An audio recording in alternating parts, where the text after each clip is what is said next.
ټین وکئ چې تباهۍ طرف ته روان دي. تاسو نن د ځوانانو دا ګیرې ولیدلې، دا ډیزن هم پکې ولیدلې. قسم په الله چې یریږم همدا کور رړتو نشي چې په کوم کور کې داسې ځوان ای ځوانه دا جولۍ درته داسې خوره کړم، مینت درته وکړمه، دا علما درپسې ټول راغونډ کړمه، په خپو دې پرېوځو چې ته چې په دې کې دا نخرې کوي. تا کتلی دي چې د 1,24,000 پیغمبرانو په یو ځای د هغې سنتو مذاق تې اوړو. ته لا په کور کې ناستې، پلاره ته داسې زوی کور کې پرېږدې، ځوان دا کور رړتو نشي چرته.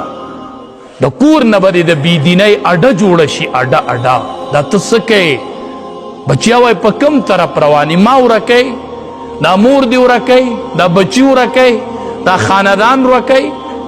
ته چې دا قینچي رالی او د 1,24,000 پیغمبرانو د سنتو په یو ټیم مذاق اړاوی، زه به خدای له جواب څه ورکړم؟ ته به میدان محشر کې څنګه د پیغمبرانو مخې له ورځي؟ ته به د امام الانبیا مخې له ورځي؟ مخامخ کېږي به؟